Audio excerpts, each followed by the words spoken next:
हमें बहुत ही खूबसूरती से ये शिक्षा भी दी उनके वैल्यूज़ पर। देवियों सज्जनों, this is a very very special moment for us as we shall now request our director of Piramal Group, Harinder सिक्का साहब, to address everyone. सर की फ्लाइट है और सर हमें बेहद पसंद आई आपकी स्टोरी और आपकी किताब पर जो फिल्म बनी गई जो सुपर डुपर हिट है। बहुत बहुत शुक्रिया। Ladies and gentlemen, huge round of applause for Harinder सिक्का साहब। Thank you. हम बिल्कुल राजी है कि सुपर हिट फिल्म थी। Ladies and gentlemen,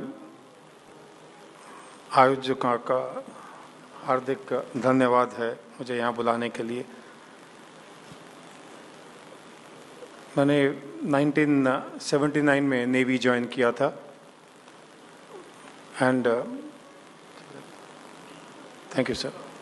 और 1993 में प्री मैच्योर रिटायरमेंट लिया, फिर पिरामल ग्रुप ज्वाइन किया। बट 99 में जब कारगिल जंग छिड़ गई थी तो लगा कि फ़ौज का नमक खाया है, कारगिल जाना चाहिए बतौर किसी रूप में। तो मैं एक एम्बेडेड जर्नलिस्ट की तरह से वहाँ पर गया था। उस वक्त प्रेसिडेंट था पिरामल का। वहाँ पर कारगिल से जंग के थिएटर में कॉलिंग सहमत की शुरुआत हुई थी, राजी लिखी गई थी।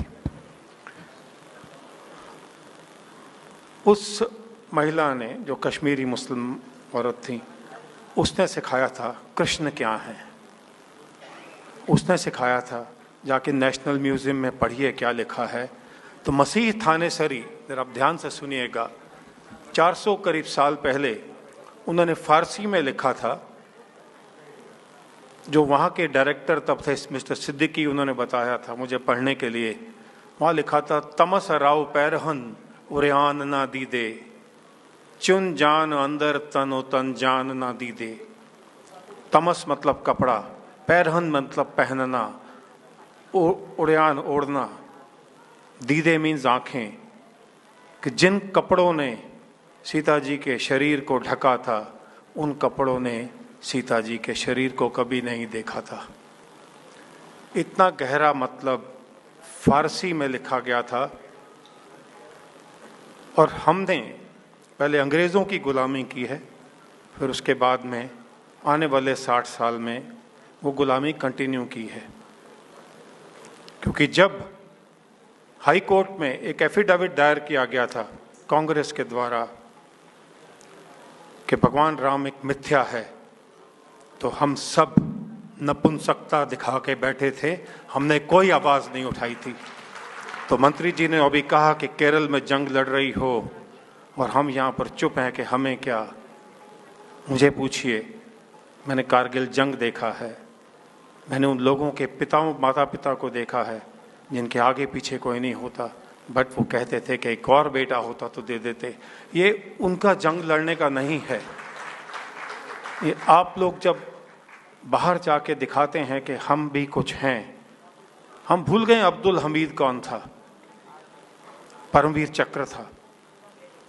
भगत सिंह बचाए जा सकते थे और उनके साथी, वो एक दिन पहले फांसी दिए गए थे। ये इतिहास में निकाल दिए गए हैं ये सवाल, वो इसलिए क्योंकि हम सुनना नहीं चाहते और वो पढ़ाना नहीं चाहते थे। तो राजी में एक बड़ी दुर्घटना हुई मेरे साथ में। ये फिल्म में जब सहमत वापस आती है तो सच्चाई में अगर आप कॉलिंग सहमत पढ़ेंगे तो वो तिरंगा को सल्यूट करती है। और बैंड जो कि उस वक्त जय भारती पे कर रहा था, मुझे 8 साल लगे थे इस किताब को लिखने में। तो जो बैंड जय भारती सल्यूट कर रहा था, मास्टर चीफ जो सेलर था, उसने 2 ट्वीक करके बैंड जय भारती को बंद करके जनगण मन प्ले किया था। राजी में ना तो कोई तिरंगा दिखाया गया और ना कोई जनगण गाया गया, बल्कि उसको डिप्रेशन स्टेट में लाया गया। पाकिस्तान के फ्लैग दिखाए गए और इंडियन इंटेलिजेंस एजेंसी को नीचे दिखाया गया। ये लेफ्टिस्ट अप्रोच के खिलाफ में इतनी सफाई से काम किया गया। मुझे पूछिए वो दर्द कहाँ होता है। तो वो आप भी उतने ही फौजी हैं। मैं एक आपसे और जाने से पहले एक रिक्वेस्ट करना चाहूँगा।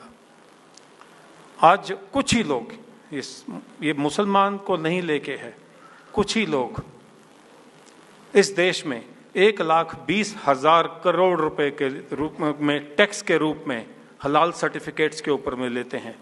और कौन पे कर रहा है? बाबा रामदेव जैसे लोग, हल्दीराम, बीकाजी भुजिया। दूध और घी हलाल कैसे हो गए? और ये सब हम एक्सेप्ट कर रहे हैं, हम उसका टैक्स दे रहे हैं जो कि कुछ लोगों के बीच में जा रहा है। कोई होटल, कोई ढाबा, कोई रेस्टोरेंट हमें वेजिटेरियन या नॉन वेजिटेरियन पर हलाल सर्टिफाइड फूड ही खिलाता है। वो टैक्स किसको जाता है? जमायते उलेमा जैसी कंपनीज को, जिसने कसाब को बिरयानी खिलाई थी। हमें तो डूब मरना चाहिए सरकार। तो अपने अपने अंदर में जोश चलाइए, क्योंकि जब हमारा जवान वहाँ मरता है तो हम एक ही दिन उसको याद रखते हैं, वो भी थोड़े ही दिन में, थोड़े ही वक्त में। एक फौजी रहा हूँ, कुछ ज़्यादा बोल जाऊँ तो क्षमा चाहूँगा, बट वो जो वहाँ पर लड़ते हैं, खून बहाते हैं, ये वजह है कि हम यहाँ खुश हैं। आज एक ऐसा मौका मिला है। मैं कोई पॉलिटिशियन नहीं हूँ, पीरामल ग्रुप का ग्रुप प्रेसिडेंट हूँ, ग्रुप डायरेक्टर हूँ, मुझे किसी पॉलिटिक्स से कुछ लेना देना नहीं है। बट अगर आप आज का उत्तर प्रदेश आपका सेफ है तो कोई जंग लड़ रहा है आपके लिए। आज अगर आपका देश सब सेफ है, चंद्रमा पर पहुंचा हुआ है, तो कोई आपके लिए जंग लड़ रहा है, तो वो उस 1 या 2 या 3 जिसने 370 लगा दिया, कि उनका काम खाली नहीं है। कुछ तो जंग आपको भी लड़नी पड़ेगी। जय हिंद।